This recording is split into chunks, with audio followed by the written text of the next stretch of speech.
إن الحمد لله نحمده ونستعينه ونستغفره ونعوذ بالله من شرور أنفسنا ومن سيئات أعمالنا من يهده الله فلا مضل له ومن يضلل فلا هادي له وأشهد أن لا إله إلا الله وحده لا شريك له وأشهد أن محمدا عبده ورسوله أما بعد فإن خير الحديث كتاب الله وخير الهدي هدي محمد صلى الله تعالى عليه وسلم وشر الأمور محدثاتها وكل محدثة بدعة وكل بدعة ضلالة وكل ضلالة في النار من يطع الله ورسوله فقد رشد واهتدى ومن يعص الله ورسوله فقد ضل وغوى اللهم صل على محمد وعلى آل محمد كما صليت على إبراهيم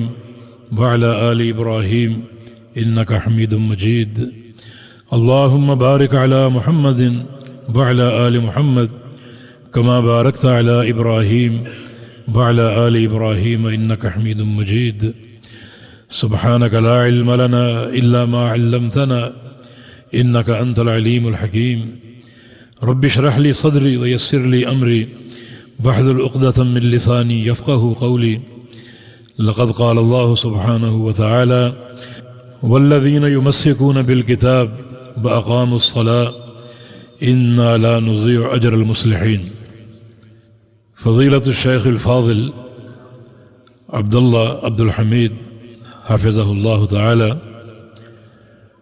مدير مرکز الفرقان و دیگر تمام اخوان سامعین حضرات، سب سے پہلے مرکز الفرقان اور اس کی انتظامیہ کو مبارکباد دیتا ہوں کہ انہوں نے اس دورے کا اہتمام کیا، اور دوسری مبارکباد یہ کہ دورے میں کتاب التوحید جیسی عظیم کتاب کا انتخاب کیا۔ یہ کتاب عقیدہ توحید میں اپنی مثال آپ ہے، اور ایک منفرد کتاب ہے۔ جو اس کتاب کا اسلوب ہے وہ دیگر کتب میں نظر نہیں آتا۔ یہ بار بار پڑھی جائے، بار بار سنی جائے، بلکہ ہر گلی میں اس کتاب کا درس ہو تاکہ لوگ اس سے زیادہ مستفید ہو سکیں۔ پھر آپ کو بھی مبارکباد دوں گا کہ آپ اس دورے کے لیے تشریف لائے، اور انشاءاللہ تشریف لاتے رہیں گے تاکہ اللہ کی توفیق سے ہم بڑے اختصار کے ساتھ اس کتاب کو مکمل کر سکیں، اور جو بنیادی عقیدے کے مسائل ہیں انہیں سمجھ سکیں۔ سب سے پہلے ضروری ہے کہ میں اس کتاب کے مؤلف الامام المجدد محمد بن عبد الوہاب رحمہ اللہ کی طرف اپنی سند پہنچا دوں، تاکہ اس سند کا اتصال ہمارے لیے واضح ہو جائے، اور اللہ کی توفیق سے اس سند میں آپ بھی شامل ہو جائیں۔ سند اس امت کا میزہ ہے، اس امت کا امتیاز ہے۔ عبداللہ بن مبارک کا قول ہے الاسناد من الدین ولولا الاسناد لقال من شاء ما شاء۔ سند دین ہے، اگر سند نہ ہوتی تو جو شخص چاہتا جو مرضی کہتا پھرتا، اور ایسے بہت سے لوگ موجود ہیں جو جی میں آئے کہتے پھرتے ہیں قصے کہانیاں، اور ان کا مواخذہ سند کی طلب کے ساتھ ہے، اس کی سند پیش کرو۔ جس نے ان کو عاجز کر دیا، محمد بن سیرین رحمہ اللہ بڑی چوٹی کے محدث علماء تابعین میں سے فرمایا کرتے تھے کہ سموا لنا رجالکم، اے علم بیان کرنے والو ذرا اپنے مشائخ کا نام تو بتاؤ، اپنے رجال ہمارے سامنے بیان تو کرو، تم کہاں سے آئے ہو، کیا تمہارا مخرج ہے؟ حافظ بن صلاح رحمہ اللہ جو فن حدیث اور مصطلح کے امام مانے جاتے ہیں وہ فرماتے ہیں کہ طلب علم میں استفادہ شرط ہے کہ ایک بیان کرنے والا کہاں کہاں پڑھنے گیا، کس کس سے پڑھا، کون اس کے مشائخ ہیں، تاکہ مشائخ کی معرفت سے ہمارے سامنے ان کا منہج واضح ہو جائے. تو بڑی اس کی اہمیت ہے. ان ھذا العلم دین فانظروا امن تاخذون دینکم. یہ علم کیا ہے؟ یہ دین ہے، یہ علم اللہ کا نور ہے، اور خوب دیکھو اور غور کرو کہ یہ علم تم کس سے لے رہے ہو، کس سے حاصل کر رہے ہو. اور اس کے لیے علماء شرط ہیں، کیونکہ رسول اکرم صلی اللہ علیہ وسلم نے علماء ہی کو علم کی بقا کا سبب قرار دیا ہے. صحیح بخاری میں حدیث ہے، یرفع العلم بیشر الجہل وان اللہ لا يقبض العلم انتزاعا من صدور الرجال ولكن يقبضه بقبض العلماء حتى اذا لم يبق عالما اتخذ الناس رؤوسا جهالا يستفتون فيفتون برأيهم فيضلون ويضلون. کہ قیامت سے قبل علم اٹھا لیا جائے گا اور جہالت پھیل جائے گی. اللہ تعالیٰ علم کیسے اٹھائے گا؟ فرمایا کہ علماء کے سینوں سے علم نہیں اٹھائے گا بلکہ علماء ہی کو اٹھا لے گا اور وہ علم اپنے ساتھ لے کے چلے جائیں گے. اس سے کیا ثابت ہوا کہ علم کی بقا کا سبب علماء ہے، کتابیں نہیں، تمہاری سی ڈیز نہیں، تمہارے کمپیوٹر نہیں، بلکہ علماء. طلب علم کے لیے علماء کے پاس جایا کرو. میں نے مبارکباد آپ کو دی کہ آپ یہاں چل کر آئے. طلب علم کے لیے چل کے آنا بڑا بابرکت ہے. رسول اکرم صلی اللہ علیہ وسلم کا فرمان ہے، من سلک طریقا یلتمس فیہ علما سہل اللہ لہ بہ طریقا الی الجنہ. جو شخص ایک راہ پر چلے، کس لیے؟ طلب علم کے لیے، نبی علیہ السلام کے فرامین سننے کے لیے، اللہ تعالیٰ اس کا جنت کا راستہ آسان کر دیتا. میں دو شخصیات آپ کے سامنے پیش کرتا ہوں کہ ان کا طلب علم کے لیے چل کے جانا کن نتائج کا باعث ہوا. اور ایک طالب علم قرآن نے پیش کیا ہے، اس کا چل کے جانا ذکر کیا ہے، جو کہ نابینا تھا. بسم اللہ الرحمن الرحیم عبس وتولی ان جاءہ الاعمی.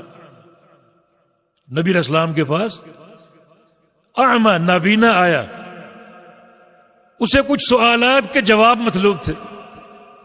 حاضر خدمت ہو گیا، نابینا تھا. اس وقت رسول اکرم صلی اللہ علیہ وسلم کے پاس کچھ رؤسائے مکہ بیٹھے ہوئے تھے اور آپ انہیں دعوت دے رہے تھے دین کی. اب چونکہ یہ نابینا تھے، انہیں ماحول نظر نہ آیا اور اپنا سوال آ کر پیش کر دی.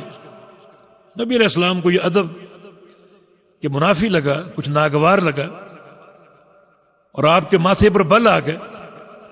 یہ واقعہ معروف ہے. اللہ تعالیٰ کیا فرماتا ہے؟ وَأَمَّا مَنْ جَاءَكَ يَسْعَى وَهُوَ يَخْشَى.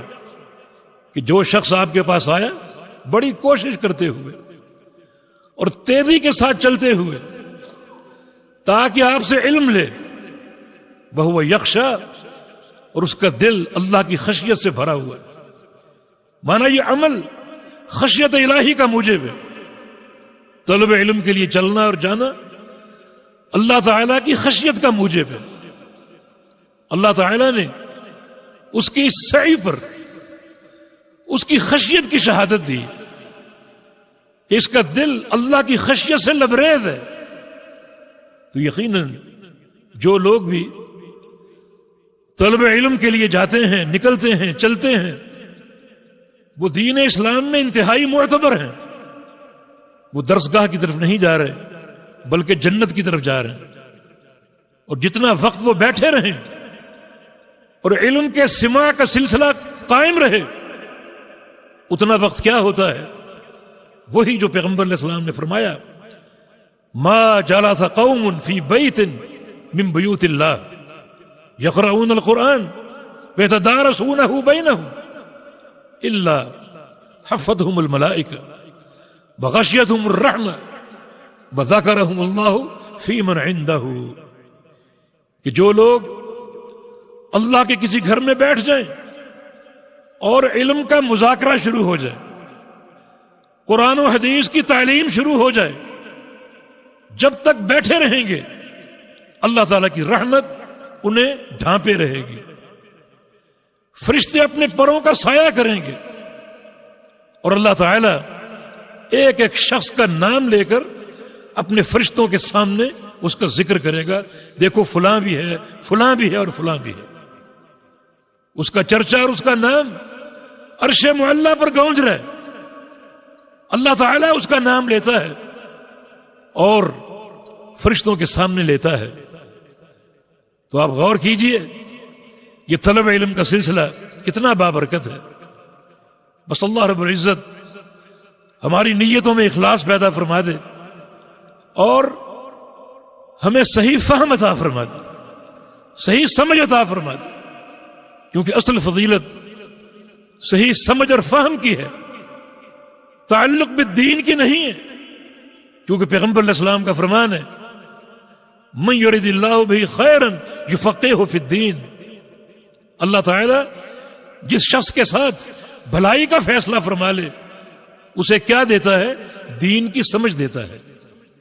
ہمارے ملکوں میں دین کے ساتھ جذباتی تعلق ہے مگر فہم نہیں ہے، نبی علیہ السلام کی حرمت کے نام پر کٹ مرنے کے لیے تیار ہوں گے مگر پیغمبر علیہ السلام کی سنت پر عمل کی توفیق نہیں۔ تو دین ان جذبات کا نام نہیں ہے۔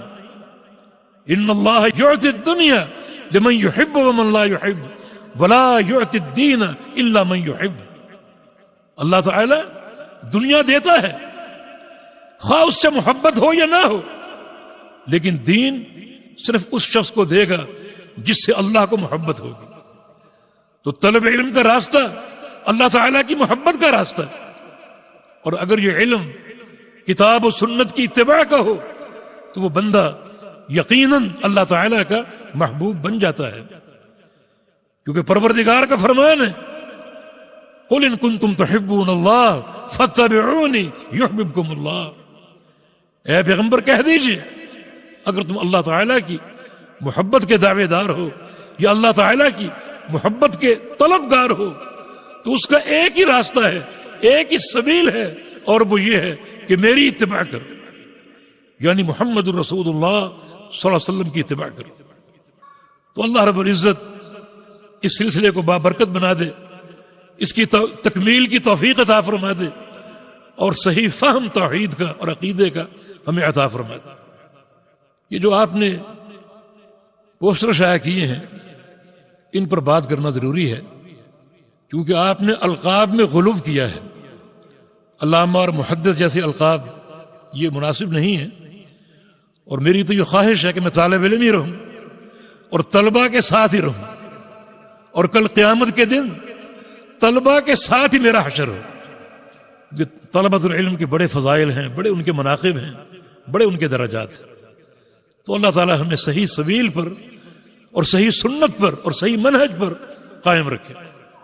ہم نے سند کا ذکر کیا ہے، ہمارے شیخ العرب والعجم علامہ بدیع الدین شاہ راشدی رحمہ اللہ، ان کے بہت سے مشائخ میں سے ایک شیخ عبد الحق الہاشمی، جو مکہ مکرمہ حرم کے مدرس تھے اور وہیں ہجرت کر کے آئے اور فوت ہوئے، وہ ان کے شیخ ہیں۔ اس کے علاوہ ہمارے ایک اور شیخ محدث جلال پور پیر والا ملتان، شیخ سلطان محمود رحمہ اللہ، ان سے ہم کو اجازہ حاصل ہے، اور ان کے شیخ بھی شیخ عبد الحق ہاشمی المکی رحمہ اللہ ہیں۔ شیخ عبد الحق ہاشمی رحمہ اللہ، ان کا تلمذ عراق کے محدث شیخ احمد بن عبداللہ بن سالم العراقی سے قائم اور حاصل ہے، یہ ان کے شاگرد ہیں۔ اور شیخ احمد العراقی یہ شاگرد ہیں شیخ عبد الرحمن ابن حسن رحمہ اللہ کے، جو شیخ الاسلام محمد بن عبد الوہاب رحمہ اللہ کے پوتے ہیں۔ اور شیخ عبد الرحمن اپنے دادا کے شاگرد ہیں، یعنی شیخ الاسلام کے، شیخ محمد کے رحمہ اللہ۔ تو اس طرح ہماری سند کا اتصال شیخ سے ثابت ہے، اور آپ اس سماع میں اس سند میں شامل ہو چکے ہیں۔ انشاءاللہ سند میں شامل ہونا ایک بڑے فخر اور تمیز کی بات ہے۔ اللہ تعالی ہمیں اس مقام کے تحفظ کی توفیق عطا فرما دے۔ کتاب التوحید نام سے ظاہر ہے، یہ توحید کی کتاب ہے، اس میں توحید کے مسائل ہیں، اور جس انفرادیت کے ساتھ توحید کے ابواب قائم کیے گئے ہیں، یہ طریقہ کسی اور کتاب میں موجود نہیں۔ ہم نے اپنے سندھ میں بہت سے علماء اور دعات پر یہ ذمہ داری لگائی ہے کہ اپنے حلقوں میں اس کتاب کے درس کا اہتمام کریں، اور اس کا خوب درس ہونا چاہیے، خوب اس کا درس ہونا چاہیے، تاکہ ان مسائل کا صحیح ادراک اور صحیح فہم حاصل ہو جائے۔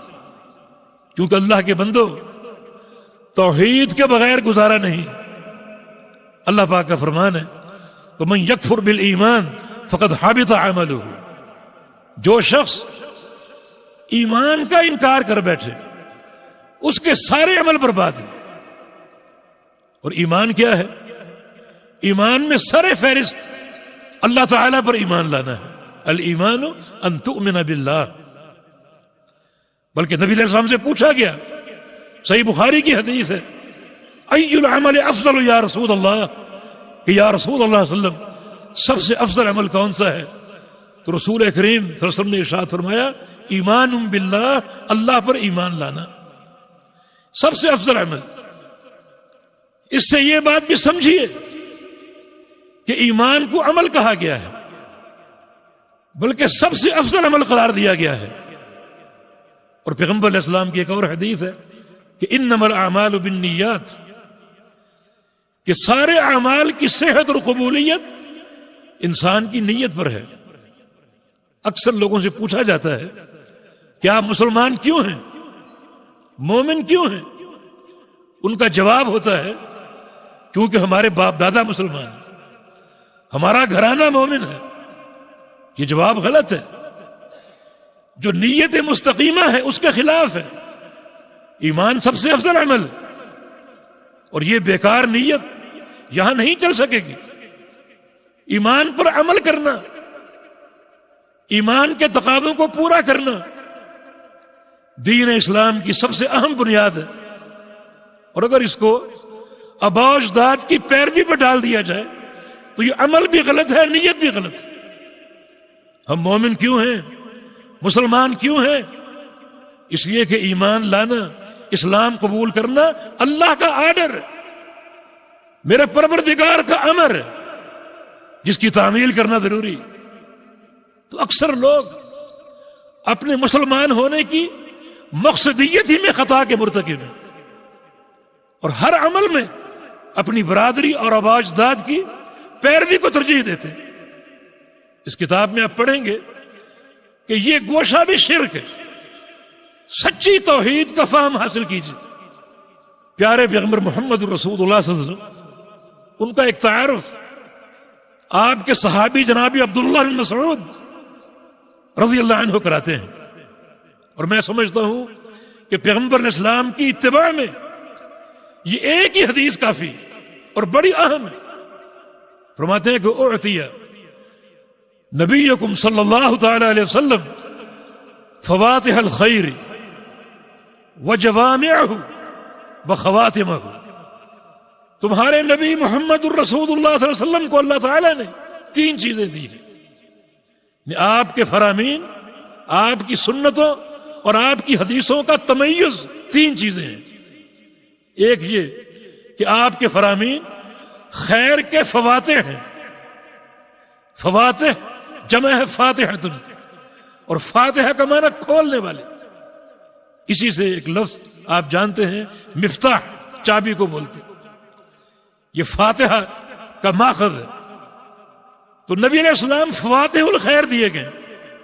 جو آپ کی حدیثیں ہیں، آپ کی سنتیں ہیں، وہ خیر کو کھولنے والی ہیں، خیر کے خزانوں کو کھولنے والی ہیں. اگر کسی کو خیر حاصل کرنی ہے اور خیر کے خزانے لوٹنے ہیں تو اس پر یہ فرض ہوگا کہ وہ اللہ کے پیغمبر کی حدیثوں کا علم حاصل کرے. اور جو لوگ پیغمبر علیہ السلام کی سنتوں سے اور حدیثوں سے دور ہیں وہ خیر کے خزانے حاصل نہیں کر سکتے. اور اس کے ساتھ ساتھ جوامع جو آپ کے فرامین ہیں بڑے جامع. آپ کی حدیثیں تحصیل کا درجہ رکھتی. بعض ایسے فرامین ہیں ایک ہی حدیث ایسا منہج کو کھولتی ہے اور دو ٹوک طریقے سے کہ دوسری کوئی گنجائش ہی نہیں بچتی. میں ایک مثال آپ کو دیتا ہوں. نبی علیہ السلام کا فرمان صحیح مسلم میں، من عمل عملا لیس علیہ امرنا فہو رد. یہ حدیث دو ٹوک تحصیل کلمت الفصل ہے یہ، اور پتھر پر لکیر ہے. جو شخص کوئی ایسا عمل کرے جس پہ ہمارا ٹھپا نہیں ہے، ہمارے سے مراد محمد الرسول اللہ صلی اللہ علیہ وسلم، جس پر ہماری مہر نہیں ہے، جس عمل کو ہماری تصدیق حاصل نہیں ہے، چاہے پوری دنیا اس کی تصدیق کرے، لیکن اگر ہماری تصدیق حاصل نہیں ہے تو وہ عمل مردود ہے. یہ قول فصل ہے. کوئی بھی ہو، کوئی قید نہیں، وہ عربی ہو، عجمی ہو، گورا ہو، کالا ہو، مشرق کا ہو، مغرب کا ہو، مرد ہو یا عورت ہو، آجر ہو، تاجر ہو، مستاجر ہو، کوئی بھی ہو، کوئی ایسا عمل کر لے جس پہ ہمارا ٹھپا نہیں ہے، وہ عمل کچھ بھی ہو، حج ہو، عمرہ ہو، زکوٰۃ ہو، جہاد ہو، اگر وہ طریقہ ہمارا اختیار نہیں کر رہا تو اس کا وہ عمل مردود ہے. کتنی جامع بات ہے. یعنی ایک جملے میں ایک بڑا مسئلہ واضح کیا اور یہ بات سمجھا دی کہ جس عمل کو اللہ کے پیغمبر کی تصدیق حاصل نہیں وہ مردود ہے. تو نبی علیہ السلام کی حدیثیں فواتح الخیر، جوامع الخیر اور خواتم الخیر. ان حدیثوں کو پڑھو، ان پر غور کرو، ان کو اپناؤ، تمہارا ایک بڑا اہم مرحلہ حل ہو جائے گا، اور وہ یہ ہے کہ خاتمہ خیر پہ ہوگا، خاتمہ خیر پہ ہوگا. جو نبی علیہ السلام کا فرمان ہے کہ انما الاعمال بالخواتیم، بندوں کے اعمال کی قبولیت اور صحت کا دار و مدار بندوں کے خاتمے پر ہے. یہ ایک ہی فضیلت اتنی بڑی ہے کہ اگر یہ ایک ہی حدیث ہوتی نبی علیہ السلام کی سنت اور حدیث کی فضیلت میں تو کسی دوسری چیز کی حاجت نہ ہوتی. پہلی چیز فواتح الخیر کہ نبی علیہ السلام کی حدیث خیر کی چابی ہے. میں ایک حدیث کا حوالہ دیتا ہوں، اس کی سند میں کلام ہے مگر اس کی تائید دوسری حدیث سے حاصل ہوتی ہے. رسول اللہ صلی اللہ علیہ وسلم کا فرمان ہے لا الہ الا اللہ مفتاح الجنہ. لا الہ الا اللہ جنت کی چابی ہے. یہ چابی کس نے فراہم کی؟ محمد الرسول اللہ صلی اللہ علیہ وسلم. یہ آپ کی حدیث فواتح الخیر، لا الہ الا اللہ جنت کی چابی ہے. اور اس کی تائید ایک اور حدیث صحیح مسلم کی حدیث ہے. نبی علیہ السلام کا فرمان ہے ما من عبد توضا ثم قال اشهد ان لا اله الا الله وحده لا شريك له واشهد ان محمدا عبده ورسوله فتحت له ابواب الجنة الثمانية من ايها شاء دخل. جو بندہ اچھے طریقے سے وضو کر لے اور پھر یہ کلمہ توحید ادا کرے، اشہد ان لا الہ الا اللہ، میں گواہی دیتا ہوں کہ اللہ کے سوا کوئی معبود نہیں، وہی لا الہ الا اللہ مفتاح الجنہ.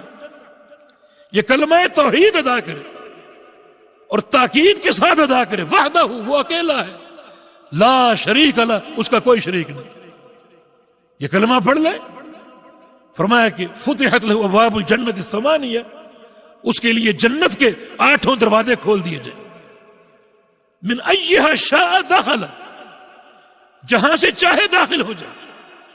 دیکھیں یہ کلمہ توحید مفتاح الجنہ ہے، جنت کی چابی ہے، معنی جنت اس کلمے سے کھلے گی، توحید کے کلمے سے، توحید کے عقیدے سے۔ اگر آپ کی توحید میں ایک سوئی کے ناکے کے برابر خلل ہے تو آپ کی زکاتیں، آپ کے صدقات، آپ کے روزے، ہر روز کا عمرہ، ہر سال کا حج جنت کے دروازے کو نہیں کھول سکے گا۔ جنت کا محور اور جنت کا مدار لا الہ الا اللہ ہے، عقیدہ توحید۔ اس لیے توحید کی بڑی اصلاح کی ضرورت ہے۔ چونکہ وضو کا ذکر ہوا اور پیغمبر علیہ السلام کی اس حدیث کا ذکر ہوا کہ آپ کے فرامین فواتح الخیر ہیں اور جوامع الخیر ہیں اور خواتم ہیں، تو خواتم کے تعلق سے وضو ہی کے حوالے سے ایک اور حدیث سن لیجئے، صحیح ابن حبان کے حوالے سے۔ رسول اللہ صلی اللہ علیہ وسلم نے ارشاد فرمایا کہ جو شخص وضو کر لے اچھے طریقے سے سنت کے مطابق، آپ ناراض نہ ہوئیے گا، سر کے مسح کے بعد الگ سے گردن کا مسح خلاف سنت بدعت ہے، الگ سے بازوں پر ہاتھ پھیرنا بدعت ہے، اور وضو مفتاح الصلاۃ ہے۔ نبی علیہ السلام کا فرمان ہے مفتاح الصلاۃ الطہور، کہ نماز کی چابی وضو ہے، اگر یہیں گڑبڑ ہو گئی تو غلط چابی سے تالے نہیں کھلتے۔ کس طرح مفاتیح جو ہیں وہ تقسیم ہو رہی، جو شخص وضو کر لے اور ایک اور دعا کا ذکر وہ پڑھ لے، سبحانک اللہم وبحمدک اشہد ان لا الہ الا انت استغفرک واتوب الیک، وہی کلمہ توحید، اشہد ان لا الہ الا انت، میں گواہی دیتا ہوں کہ تیرے سوا کوئی معبود حق نہیں۔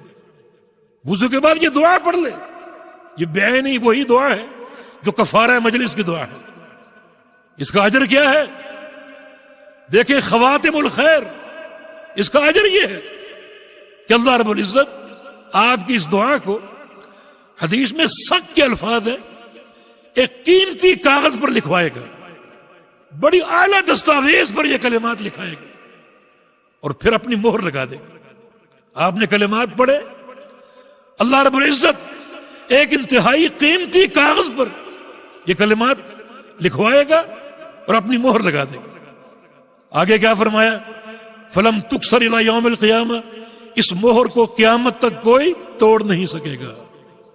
خاتمہ خیر، جس شخص کے ایک عمل پر مہر لگ جائے اور وہ مہر قیامت تک قائم رہے، اس کا خاتمہ خیر پر یقینی ہے یا نہیں؟ اس کی موت شرک پر آ سکتی ہے، کفر پہ آ سکتی ہے؟ ہرگز نہیں۔ تو پیغمبر علیہ السلام کے فرامین کتنا عظیم سرمایہ ہے۔ تو ان نصوص سے یہ واضح ہوا کہ جنت کی چابی ایک ہی، نمازیں، روزے، حج و زکوٰۃ نہیں۔ اگر توحید میں خلل ہے تو ان میں سے کوئی عمل جنت کو کھولنے کی صلاحیت نہیں رکھتا۔ جنت کھلے گی صرف کلمہ لا الہ الا اللہ کی برکت سے۔ بڑا عظیم کلمہ، عقیدہ توحید کی اساس، عقیدہ توحید کی بنیاد، مگر سچے فہم کے ساتھ۔ آگے دروس میں ہم نے اس کلمے پر بات کرنی ہے، اس کا صحیح فہم آپ کو دینا ہے، کیونکہ صحیح فہم کے ساتھ یہ کلمہ پڑھنا اور پڑھانا قابل قبول ہوگا۔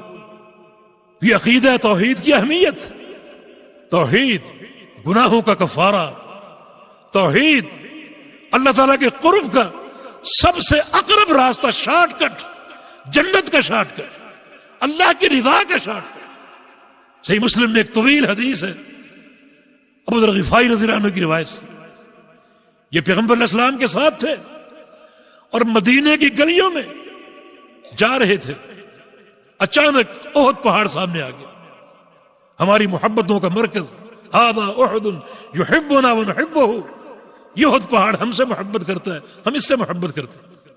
اچانک آ گیا تو نبی علیہ السلام نے ابو ذر غفاری کو ایک علم دیا، ابو ذر ما یسرنی ان یکون احد لی ذہب، یہ جو احد پہاڑ ہے یہ 6-7 کلومیٹر کے طول و عرض میں یہ پھیلا ہوا، مجھے یہ بات پسند ہی نہیں کہ مجھے یہ پہاڑ سونے کا بنا کر دے دیا جائے۔ اگر یہ پہاڑ مجھے سونے کا بنا کر دے دیا جائے مجھے کوئی خوشی نہیں ہوگی۔ غور کریں پیغمبر علیہ السلام کا تعلق جا کر کہاں جڑتا ہے؟ یہ دنیا نہیں، دنیا کے مراسم نہیں، یہ دنیا کے درہم و دینار نہیں، تعلق باللہ، مجھے کوئی خوشی نہ ہوگی۔ قصہ طویل ہے، آگے چلتے گئے، بڑھتے گئے، اور پیغمبر علیہ السلام کچھ باتیں کرتے گئے۔ آخر میں فرمایا کہ ابو ذر مکانک، یہاں کھڑے ہو جاؤ، ٹھہر جاؤ، لا تبرح حتی آتیک، یہاں سے ہلنا نہیں جب تک میں واپس نہ آ جاؤں۔ وہاں کھڑا کر گئے اور خود آگے چلے گئے۔ ابو ذر فرماتے ہیں کہ مجھے ایک زوردار دھماکے کی آواز آئی، بہت اونچی آواز، میں گھبرا گیا کہ پیارے نبی اکیلے گئے ہیں، کوئی پریشانی نہ ہو گئی ہو۔ ارادہ کیا کہ دوڑ کے جاؤں اور جا کر اپنے نبی کو دیکھوں، مگر پھر پیغمبر علیہ السلام کی حدیث یاد آ گئی کہ یہاں ٹھہرے رہنا، یہاں سے ہلنا نہیں۔ اب عجیب کشمکش، ایک طرف پیغمبر علیہ السلام کے حوالے سے تشویش ہے اور دوسری طرف پیغمبر علیہ السلام کا فرمان یہاں سے ہلنا نہیں۔ انہوں نے کس چیز کو مقدم کیا؟ اور ایک سلفی فکر کیا ہے؟ اللہ کے پیغمبر کے فرمان۔ ابھی شیخ بھی فرما رہے تھے کہ پیغمبر علیہ السلام کا فرمان، پیغمبر علیہ السلام کی سنت ہر چیز پر مقدم۔ ایک طرف نبی علیہ السلام کی ذات کے تعلق سے خطرہ پیدا ہو گیا، ایک طرف پیغمبر علیہ السلام کا فرمان یہاں سے ہلنا نہیں۔ تو چونکہ پیغمبر علیہ السلام کا آرڈر تھا، آپ کا امر تھا، وہاں کھڑے رہے، مگر بڑے مضطرب، کتنا تڑپے ہوں گے، لیکن نبی علیہ السلام کے فرمان کو نہیں چھوڑنا۔ تھوڑی دیر بعد پیغمبر علیہ السلام تشریف لے آئے، ابو ذر غفاری مطمئن ہوئے اور نبی علیہ السلام کو اپنی تشویش سے آگاہ کیا۔ آپ نے فرمایا کہ ابو ذر تم نے بھی آواز سنی تھی؟ عرض کیا کہ جی ہاں۔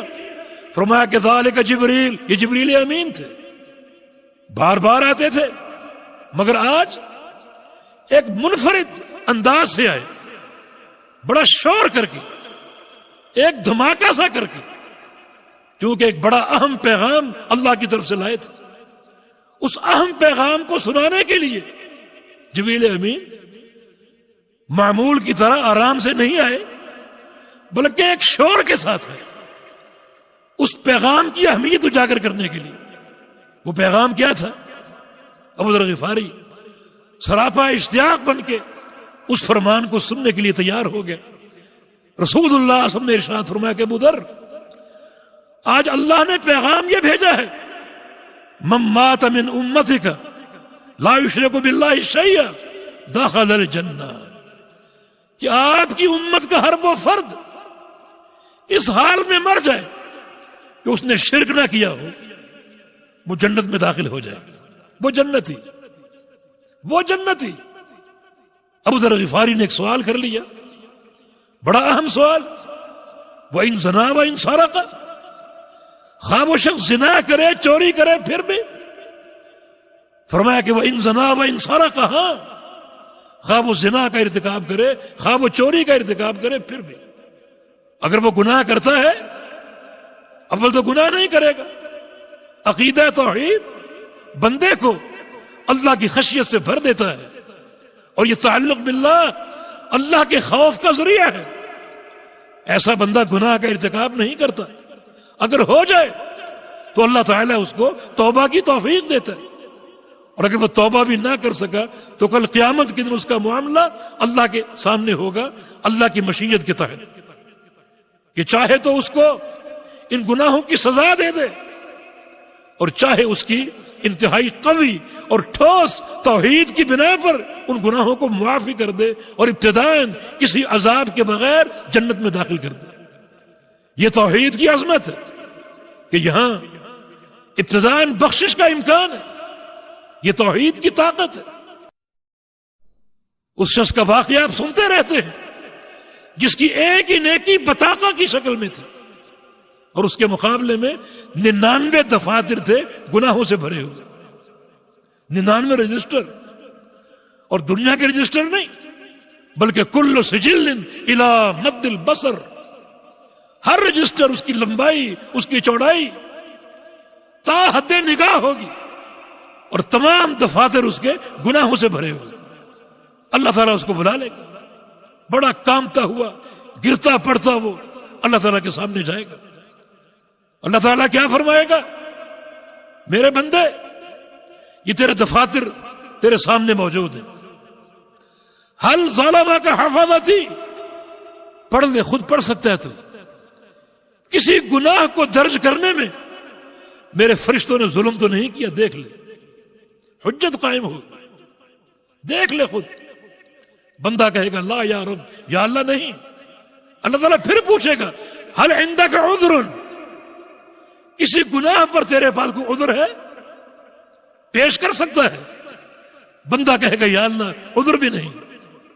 اب جو بندہ خوف سے کانپ رہا ہے، اللہ تعالیٰ فرمائے گا ان لک عندی حسن، میرے بندے تو نے ایک نیکی کی تھی، وہ میں نے سنبھال کے رکھی ہوئی ہے، وہ نیکی میں تیرے سامنے لاتا ہوں۔ اللہ تعالیٰ ایک پرچی نکالے گا، یہ تیری نیکی، احضر وزنک، جاؤ تمہاری یہ نیکی ہم میزان میں ڈال رہے، دوسرے پلڑے میں 99 دفاتر ہیں گناہوں کے، خود میزان کے پاس لے جاؤ، اپنے وزن کا مشاہدہ کرو، تمہارے اعمال تولے جا رہے۔ کہے گا کہ یا اللہ این البطاقۃ من السجلات، یہ ایک چھوٹی سی پرچی ان 99 دفاتر کا کیا مقابلہ کرے گی؟ اللہ پاک فرمائے گا احضر وزنک، نہیں تم جاؤ اپنا وزن خود دیکھو، پہنچ جائے گا اسی خوف کے عالم، اسی طرح گرتے پڑتے پہنچ جائے گا۔ اب اس کے اعمال کا وزن شروع ہوتا ہے علی مشہد الخلائق، دنیا دیکھ رہی۔ رسول اللہ صلی اللہ علیہ وسلم نے ارشاد فرمایا ثقلت البطاقہ بطاشت السجلات، وہ پرچی بھاری پڑ جائے گی اور وہ 99 دفاتر ہلکے ہو کر اوپر کو اڑ جائیں گے۔ اللہ اکبر، اس پرچی میں کیا ہے؟ اشہد ان لا الہ الا اللہ۔ اس کی توحید کیسی تھی، توحید کا فہم کیسا تھا، اس کا عقیدہ کیسا تھا؟ گناہ بہت کیے مگر توحید پہاڑ کی طرح ٹھوس، اس کی معرفت کیسی تھی، اس کی پہچان کیسی تھی۔ اللہ کو اس قدر پسند آئی کہ اس کے 99 دفاتر کے گناہوں کے معاملے کو اٹھا دیا، معاف کر دیا، اور وہ ایک پرچی جنت کے داخلے کا سبب بن گئی۔ تو اس لحاظ سے یہ دورہ بڑا اہم ہے کہ توحید کو پہچانو، توحید کے رموز کو پہچانو، اور وہ بھی کتاب التوحید کے ذریعے، جس کے مسائل ایک بڑی انفرادیت کے ساتھ بیان ہوئے۔ ان بقیہ کتب میں، توحید اور عقیدے کی کتب میں یہ ترتیب اور یہ ابواب اور اس قدر مسائل کا استحضار آپ کو نہیں ملے گا۔ جب آپ پڑھیں گے تو انشاءاللہ قدم قدم پر یہ بات آپ پر واضح ہوگی۔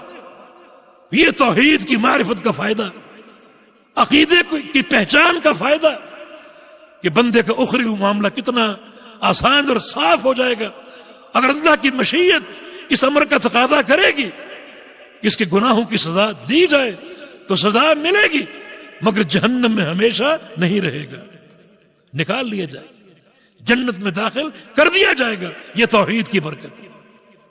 اللہ پاک کا فرمان ہے اے ابن آدم انک لو اتیتنی بقراب الارض خطایا ثم لقیتنی لا تشرک بی شیئا لاتیتک بقرابها مغفرۃ وفضلا، اگر تو زمین بھر کے گناہوں کی لے آئے مگر تو نے شرک نہ کیا ہو تو میں اسی زمین کو اپنے فضل اور مغفرت سے بھر دوں گا۔ یہ توحید کی برکت ہے۔ یا ابن آدم انک ما دعوتنی ورجوتنی لاغفرن لک علی ما کان منک ولا ابالی، اے آدم کے بیٹے جب تک تو دو کام کرتا رہے، پوری دیانتداری کے ساتھ اور پوری ذمہ داری کے ساتھ دو کام کرتا رہے، ایک یہ کہ جب بھی پکارے مجھے پکارے، کسی اور کو نہ پکارے۔ دوسرا یہ کہ جب بھی امیدیں وابستہ کرے تو میرے ساتھ کرے، کسی اور کے ساتھ نہ کرے، اس وقت تک میں بھی تیرے تمام گناہوں کو معاف کرتا رہوں۔ توحید کی عظمت، یا ابن آدم لو بلغت ذنوبك عنان السماء ثم استغفرتنی لاغفرن لك علی ما كان منك ولا ابالی۔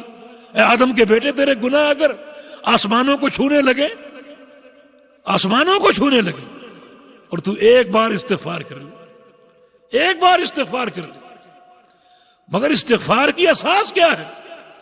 فرمایا کہ فاعلم انہ لا الہ الا اللہ ثم استغفر لذنبک، پہلے پہچانو لا الہ الا اللہ کو، پھر استغفار کرو۔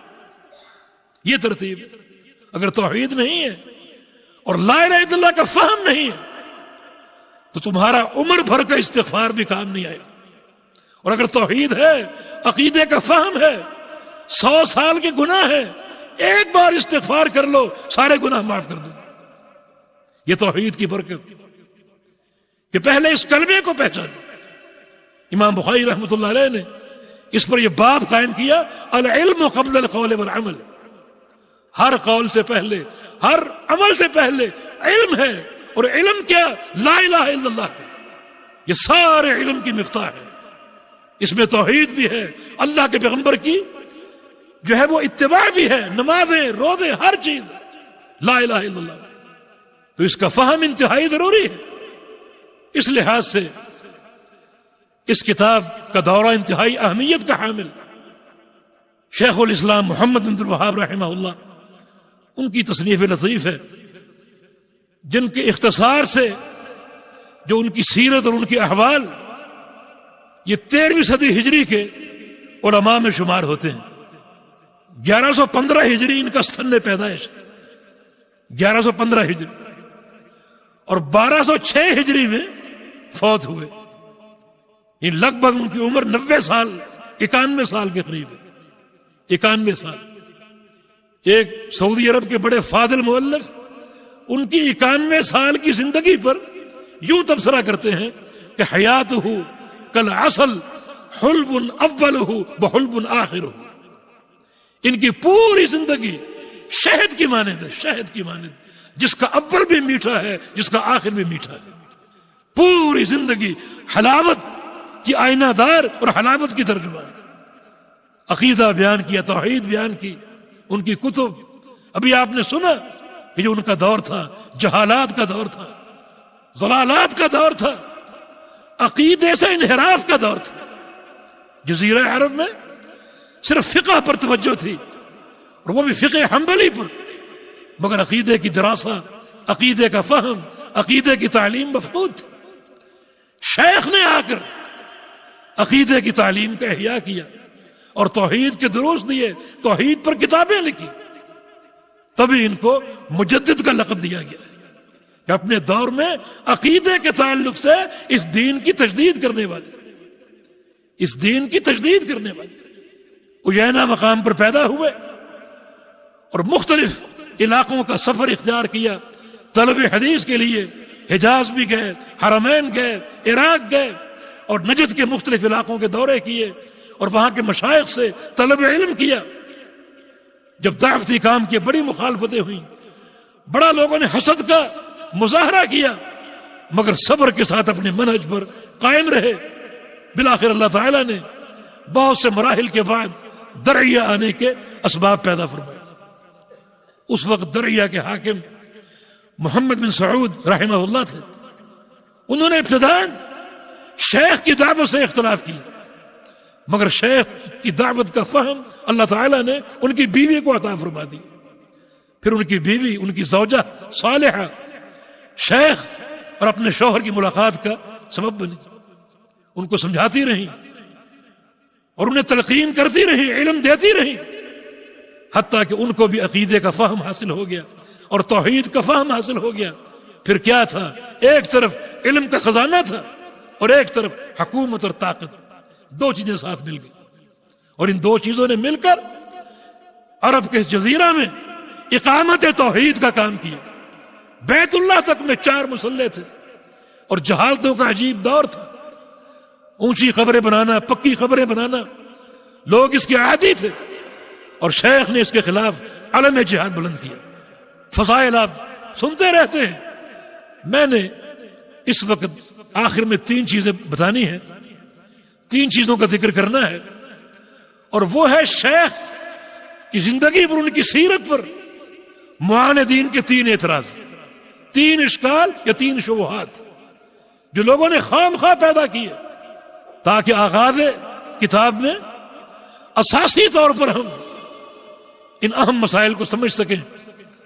جو شیخ کی کتابیں ہیں ان کا جواب کوئی نہیں دے سکا، جتنی بھی مؤلفات، مخالفین بہت ہیں، حاسدین بہت ہیں، مگر شیخ کی کتب کے ایک جملے کو غلط ثابت نہیں کر سکا، اس کا جواب نہیں دے سکا، اس کا رد نہیں کر سکا۔ مانا علمی میدان میں وہ لوگ صفر تھے۔ اعتراض کیا ہے کہ شیخ محمد نجد کے علاقے سے، اور نبی علیہ السلام نے فرمایا تھا کہ نجد سے شیطان کا سینگ طلوع ہوگا، وہ شیطان کا سینگ نعوذ باللہ شیخ محمد بن وہاب، نعوذ باللہ۔ یہ ایک اعتراض، ایک شبہ اس دعوت کو ناکام کرنے کے لیے۔ اور دوسرا یہ کہ شیخ کا جو علاقہ ہے یمامہ، اس علاقے سے ایک جھوٹا نبی پیدا ہوا تھا، مسیلمہ کذاب۔ جو علاقہ ایسے لوگوں کی پیداوار کا سبب بنے، ایسے لوگوں کو پناہ دے، اس علاقے میں کہاں خیر و برکت ہو سکتی۔ اور تیسرا یہ کہ نبی علیہ السلام کے دور میں ایک شخص جس نے اللہ کے پیغمبر سے کہا تھا کہ اے دل یا محمد، نعوذ باللہ، اے محمد صلی اللہ علیہ وسلم، آپ نے تقسیم میں عدل سے کام نہیں کیا، عدل کیجئے۔ ذوالخویصرہ اس کا نام، صحیح بخاری میں اس کی حدیث ہے۔ تو رسول اللہ صلی اللہ علیہ وسلم نے فرمایا تھا یخرج من ذئذ ھذا قوم یتلون کتاب اللہ لا یجاوز تراقیہم، کہ اس شخص کی اصل سے، لوگ اس کا ترجمہ نسل کرتے ہیں، اس کی نسل سے ایک قوم پیدا ہوگی جو اللہ کی کتاب پڑھے گی، قرآن کی تلاوت کرے گی، مگر وہ قرآن ان کے حلق سے نیچے نہیں اترے گا، اوپر ہی رہے گا۔ یمرقون من الدین کما یمرق السهم من الرمیہ، اور وہ جماعت دین سے نکل جائے گی جیسے تیر کمان سے نکلتی۔ اور آگے اس حدیث میں یہ الفاظ بھی ہیں لیکن ادرکتہم لاقتلنہم قتل ثمود، اگر میں نے اس قوم کو پا لیا تو میں ان کو قوم سمود کی طرح قتل کر دوں، ایک بندہ نہیں چھوڑوں گا، قوم سمود کی طرح قتل کر دوں۔ تو کہتے ہیں کہ شیخ اسی کی نسل سے ہیں، نعوذ باللہ۔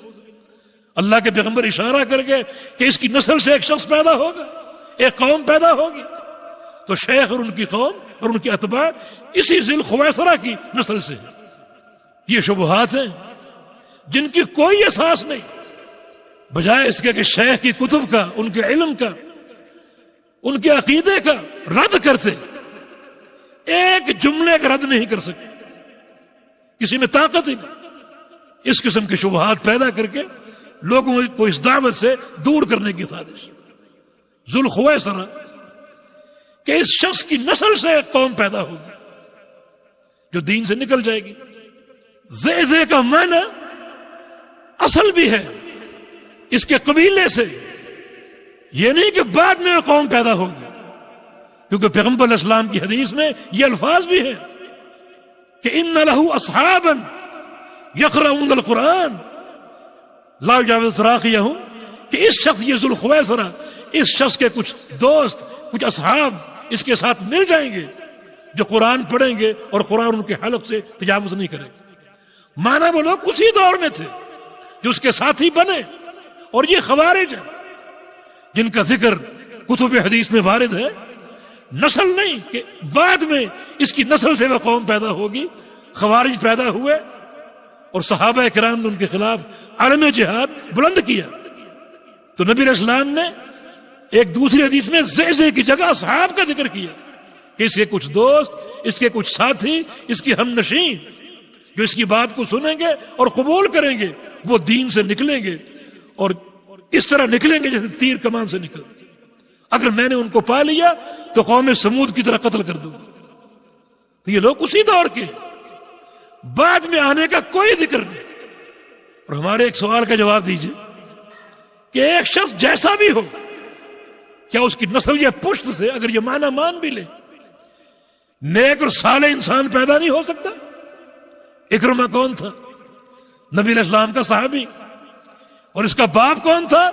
اس امت کا فرعون ابو جہل۔ تو ابو جہل کا بیٹا ہونے کے ناطے اس پر اعتراض کرو گے؟ یہ اللہ تعالیٰ کی شان ہے، یخرج الحی من المیت یخرج المیت من الحی، زندوں سے مردہ نکالتا ہے اور مردوں سے زندہ نکالتا ہے۔ ایک مکھی رزق کھاتی ہے اپنا، پھلوں کو چوستی ہے، پھولوں کو چوستی، اس کی غذا ہے، پھر اس کی قے کرتی ہے، وہ قے آپ کا شہد ہے۔ من بین فرث ودم لبنا خالصا سائغا للشاربین، بھینسوں کو دیکھو، گائے کو دیکھو، اس کے اندر کے نظام پر غور کرو، ایک لائن جو ہے وہ گوبر کی ہے، اوپر لائن ہے خون کی، اور اس کے بیچ میں دودھ کی لائن۔ اللہ کا کمال قدرت، یہ کون سی بات ہے؟ ایک شخص گمراہ ہو، اس کی نسل سے توحید اور دین کی ہدایت دینے والا پیدا نہیں ہو سکتا۔ تیسری بات یہ ہے، شیخ محمد بن عبد الوہاب رحمہ اللہ کا نسب تاریخ نے محفوظ رکھا ہوا، ان کا نسب ان سے لے کر آخر آدم علیہ السلام تک محفوظ ہے۔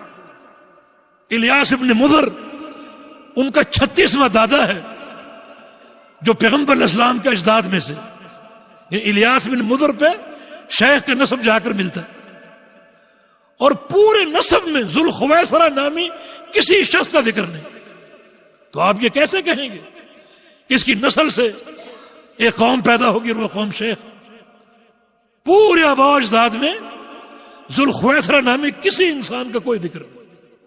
شیخ کا نسب خالص عربی، اور شیخ تمیمی یعنی اولاد اسماعیل میں سے، اور پھر یہ شرف کی بات کہ شیخ کا نسب پیغمبر علیہ السلام کے نسب سے جا کر ملتا ہے۔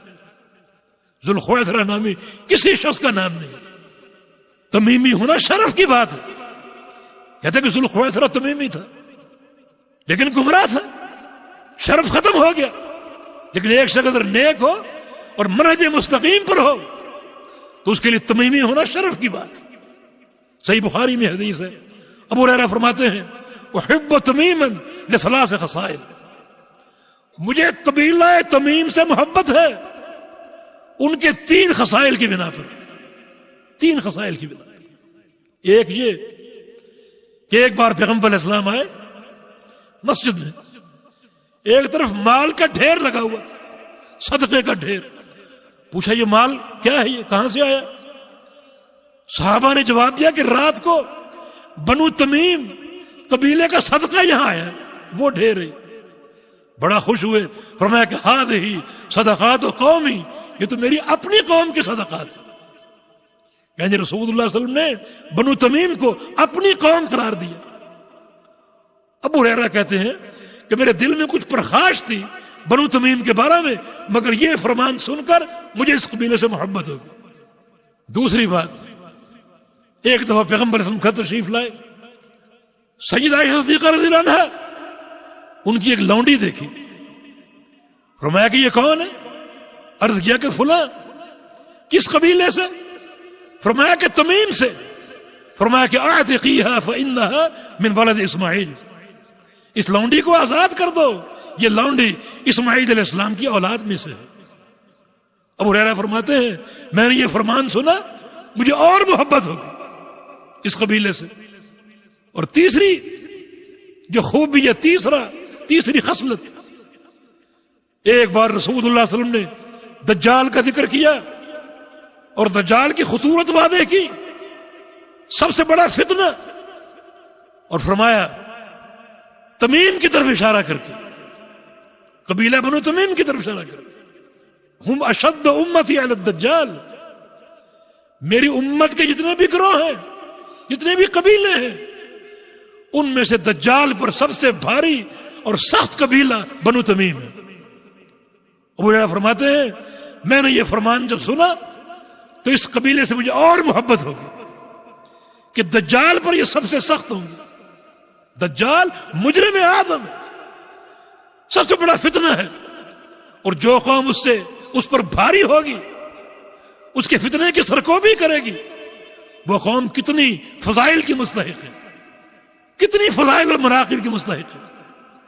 یہاں ایک اور نقطہ ہے، شیخ صالح الفوزان فرماتے ہیں اس حدیث سے یہ بات واضح ہوتی ہے کہ بنو تمیم وہ قوم ہے جو قیامت تک موجود رہے گی، کیونکہ نبی علیہ السلام کا فرمان ہے کہ یہ قوم دجال پر بھاری ہوگی، مانا کوئی زمانہ اس قوم سے خالی نہیں ہوگی، چلتی رہے گی، آج بھی موجود ہے، چلتی رہے گی حتیٰ کہ قرب قیامت دجال کا مقابلہ کرے گی، مانا ہمیشہ موجود رہیں گے۔ اور یہ میرا ذاتی تجربہ ہے، اس حدیث پر میں نے جب غور کیا تو مجھے تمیمی لوگوں سے ملنے کا شوق ہوا۔ جب بھی سعودی عرب اور خاص طور پر ایک زیارت میں قصداً ایسے مقامات پر گیا جہاں تمیمی لوگ موجود ہیں، جہاں تمیمی لوگ موجود ہیں، ان سے ملا، ان کے اخلاق، ان کا عقیدہ، ان کی نمازیں، ان کا تعلق بالسنہ، ان کی توحید، ہر چیز دیکھی۔ اور یہ بشارت ہے آپ کے لیے، میں نے سب کو سلفی عہد الحدیث پایا ہے۔ یہ ایک نشان ہے اللہ کی قدرت کا۔ تمہارے لیے قرآن کافی نہیں، حدیث کافی نہیں، تو آؤ اس حدیث کو سامنے رکھ کر بنو تمیم پر غور کر لو، ان کے علماء کو دیکھو، ان کے مشائخ کو دیکھو۔ تو ایک اتہام، ایک دعویٰ بلا دلیل کہ شیخ ذوالخویسرہ کہ پشت اور اس کی نسل سے ہوں گے، کوئی دلیل اس کی پیش کرو، کوئی اس کا ثبوت پیش کرو۔ اور سب سے بڑی بات، شیخ کی کتب دیکھو، شیخ کی کتب میں خوارج پر بڑا شدید رد موجود ہے۔ ذوالخویسرہ خارجی تھا، اس کی نسل سے ہونے کا معنی یہ ہے کہ وہ بھی خارجی ہونے چاہیے، مگر شیخ کی کتب میں، شیخ کے منہج میں سب سے خطرناک فرقہ خوارج کو قرار دیا گیا، بدعت تکفیر کو سب سے زیادہ خطرناک قرار دیا گیا، اور آپ کہتے ہیں کہ نسل سے ہوں گے۔ یہ اتہام ہے، ایک دعویٰ بلا دلیل ہے۔ باقی رہا دوسرا شبہ کہ ان کا تعلق یمامہ سے ہے، اور یمامہ خطرناک لوگوں کو پیدا کرتا ہے، جس کی ایک مثال مسیلمہ کذاب۔ بھی ایک مثال اور سن لو، اسود عنسی جو کہ یمن کا تھا، جھوٹا مدعی نبوت۔ اگر مسیلمہ کذاب یمامہ کا تھا اور دعوی نبوت نے جھوٹا کیا تھا، اس کی بنا پر سارے اہل یمامہ پر آپ تنقید کرتے ہیں، تو اس کا معنی سارے اہل یمن بھی تنقید کے قابل، وہ بھی سب گمراہ ہیں۔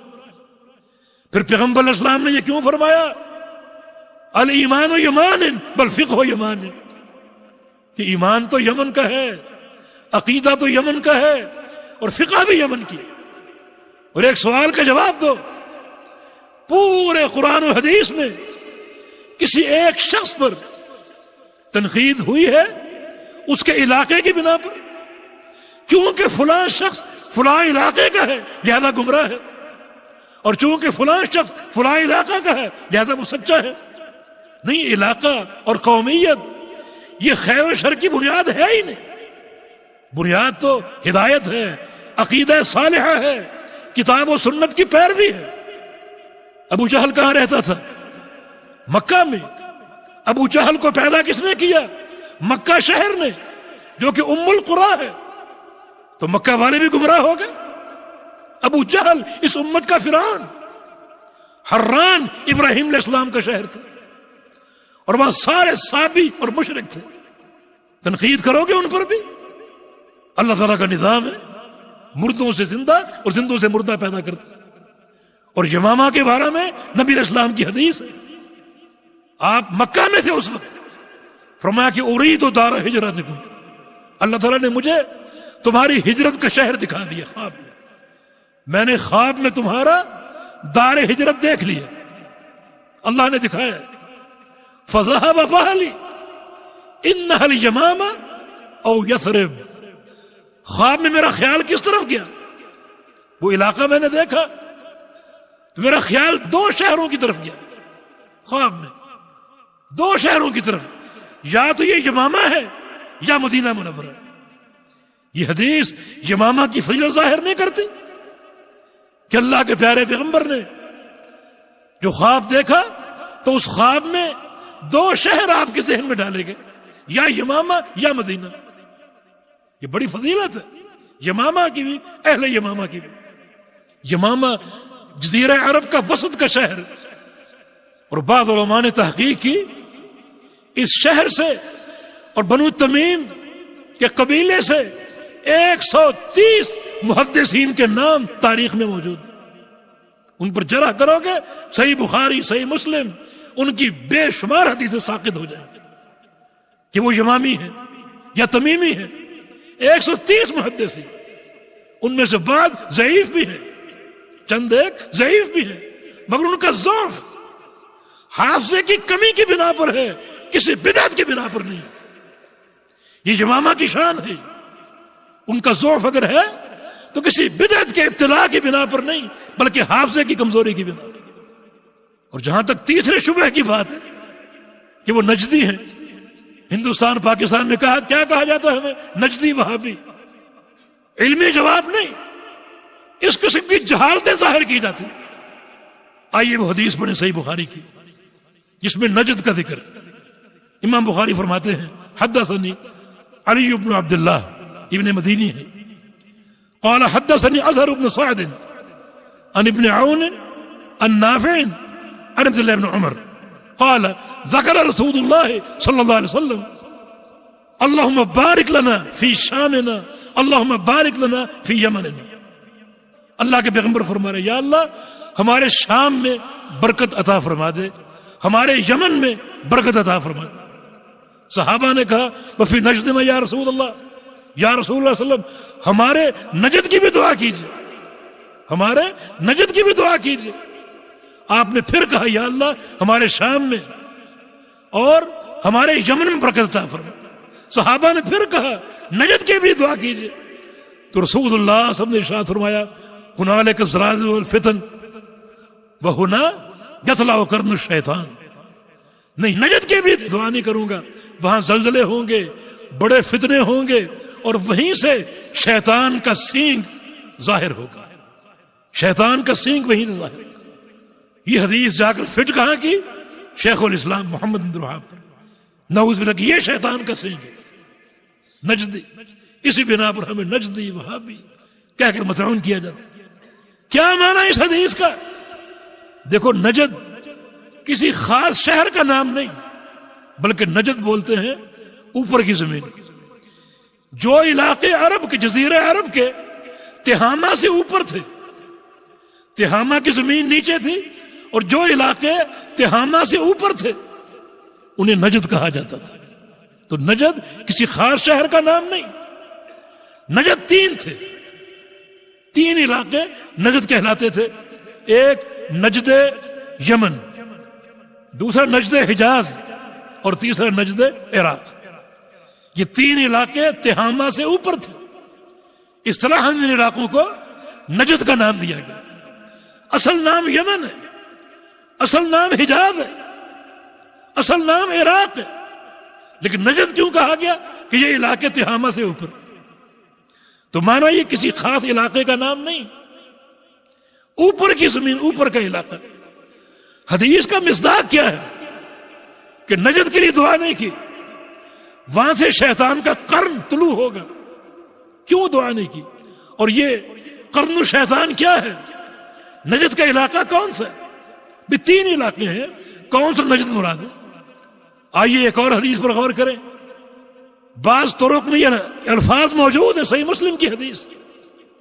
جب پیارے پیغمبر نے دعا کی یا اللہ ہمارے شام میں اور یمن میں برکت عطا فرما، تو صحابہ نے کہا وفی مشرق یا رسول اللہ، کہ یا رسول اللہ صلی اللہ علیہ وسلم مشرق کے لیے بھی دعا کر دے. نجد کا ذکر نہیں کیا. اور ایک حدیث کے الفاظ ہے وفی مشرقنا یا رسول اللہ، کہ یا رسول اللہ صلی اللہ علیہ وسلم ہمارے مشرق کی بھی دعا کر دے. یہ بات اللہ کے پیغمبر نے کہاں فرمائی؟ مدینہ میں، مسجد نبوی میں بیٹھ کر. بلکہ ایک حدیث کے الفاظ ہیں اشار رسول اللہ صلی اللہ علیہ وسلم الی مسکن عائشہ. اللہ کے پیغمبر مسجد میں بیٹھے ہوئے تھے اور آپ نے اشارہ کیا عائشہ کے حجرے کی طرف، عائشہ کے کمرے کی طرف. اور فرمایا کہ ہا ہونا یطلع قرن الشیطان، یہاں سے شیطان کا سینگ نمودار ہوگا. اور حجرہ عائشہ مسجد نبوی میں بیٹھنے والا حجرہ عائشہ وہاں سے مشرق کی طرف ہے. یہ بات واضح ہے، آپ خود اس کے شاہد ہیں کہ جو شخص مسجد نبوی میں بیٹھا ہو اس کے مشرق میں حجرہ عائشہ ہو.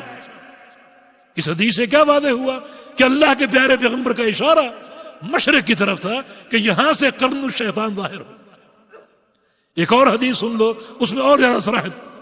جب پیارے پیغمبر نے فرمایا کہ یا اللہ یمن میں برکت دے، شام میں برکت دے، تو صحابہ نے کہا وفی عراقنا یا رسول اللہ، کہ یا رسول اللہ صلی اللہ علیہ وسلم ہمارے عراق کے لیے بھی دعا کر دی. اس سے بات بالکل واضح ہو گئی کہ حدیث میں جو نجد کا ذکر ہے اس نجد سے مراد نہ تو نجد یمن ہے نہ نجد حجاز ہے، بلکہ اس سے مراد نجد عراق ہے. اور مدینہ کے مشرقی سائڈ پر جو ہے وہ یمامہ کا علاقہ نہیں ہے بلکہ عراق کا علاقہ ہے. اور پھر جو حدیث کا راوی ہوتا ہے وہ اپنی حدیث کو زیادہ سمجھتا ہے، اس کا فہم زیادہ ہوتا ہے اور اس کی بات زیادہ اقرب للصواب ہوتی. صحیح مسلم میں یہ حدیث ایک سند سے وارد ہے، اس میں عبداللہ بن عمر کے شاگرد سالم ہے، اور سالم ایک دفعہ اہل عراق کے ایک دستے سے یا گروپ سے مخاطب تھے. حج کرنے آئے ہوں گے یا عمرہ کرنے آئے ہوں گے، بہت سے عراقی ان کو مخاطب تھے، یا اہل عراق، اے عراق والو، میں ایسا نہیں کروں گا کہ تم کو چھوٹے گناہوں سے روکوں اور بڑے گناہوں پر سوار کروں. ایسا نہیں ہونے دوں گا. تم قتال کرتے ہو، لڑتے ہو، فتنے پیدا کرتے ہو. کیا اللہ کے پیغمبر کا فرمان تم بھول گئے کہ اللہ کے پیغمبر نے تمہارے علاقے کی طرف اشارہ کر کے فرمایا تھا کہ ہاں ہونا یطلع قرن الشیطان، کہ یہاں سے شیطان کا قرن طلوع ہوگا. کتنی بڑی وضاحت ہے. سالم حدیث کے راوی ہیں، اپنے والد سے روایت کر رہے ہیں، اس حدیث کو بیان کر رہے ہیں، اور مخاطب کون ہے؟ عراق والے. مخاطب اہل عراق ہے. تو کتنی صراحتیں حدیث کے اندر موجود ہیں کہ نجد سے مراد نجد حجاز نہیں، یمامہ کا علاقہ نہیں، بلکہ نجد سے مراد نجد عراق ہے. اور تاریخ شاہد ہے. فتنے کہاں سے نمودار ہوئے، خارجی کہاں پیدا ہوئے، خارجی نے فتنے کہاں کھڑے کیے، حجاج کی خون ریزی کہاں ہوئی، ہلاکو خان کہاں کا تھا، چنگیز خان کہاں کا تھا، تاتاری کہاں کے تھے، کس طرح انہوں نے کتب خانے جلائے، مسجدیں گرائیں اور مسلمانوں کو شہید کیا. فتنوں کی آماج گاہ یہ زمین.